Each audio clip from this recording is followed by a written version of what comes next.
That's Mr. Burns. We're going to talk about Brazil and its history in recent years. So before we do that, let's underline just a couple words here. First word we're going to underline is generals. A general is a high-ranking official in the army. So a general is an army commander. Elected legislature, that's the next thing that we're going to underline there. And an elected legislature is simply a body of men and women who are elected for a term of office, and what they do is they make the laws for a country. And the last word that we will underline on this page is political stability. That's something probably every country desires, is political stability.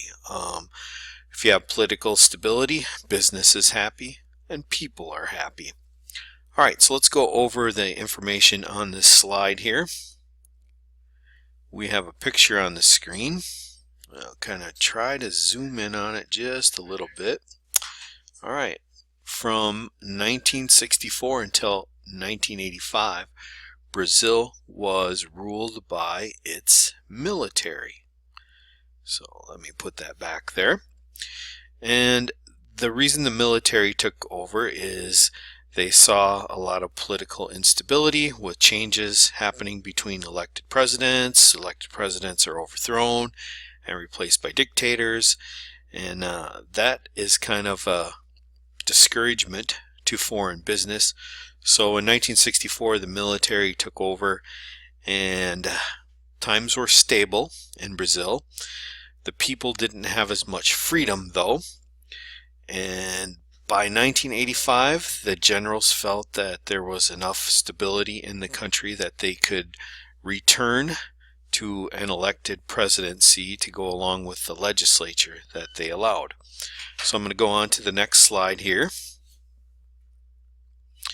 And what I have here is that what I said before, the generals allowed elections to take place again starting in 1985.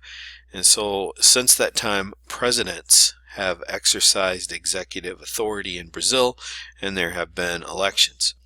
Probably the most unusual thing on this slide is that there's actually a law in Brazil that when there's an election, if you're between the ages of 18 and 70, you are required to vote in those elections. So you can actually get in trouble with the law if you do not go and vote when an election is held.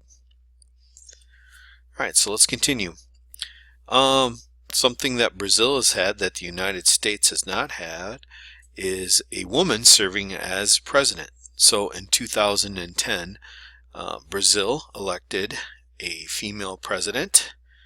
Her name is Dilma Van Rousseff. So she was elected president, and she served as president of Brazil until 2016. Now, during the last years that she was president, there were lots of charges of corruption, and she was actually impeached by Brazil's legislature, and she was removed from office. So that's kind of a sad ending to her story, but let's continue on. Oops, I gotta do this. Let me click on that and push the right button, and then we'll continue on. Alright, here is a picture of Brazil's current president. His name is Jair Bolsonaro, and he is the current president of Brazil. He was elected in 2019. He is an authoritarian ruler. He has close ties to the military, very much right-wing. He has struggled as president because of mainly the COVID pandemic, which hit early on in his administration, and he did not handle that epidemic very well. Didn't take the medical situation seriously, didn't encourage folks to get vaccinated. So Brazil has been one of the countries that, much like the United States, it has struggled with the pandemic. It's going to be interesting to see what happens, as 2022 is an election year, Bolsonaro's popularity is low, so you wonder, is he going to be re-elected, or will the people of Brazil remove him from office? All right, you can watch this video again as many times as it takes to get the meaning of it.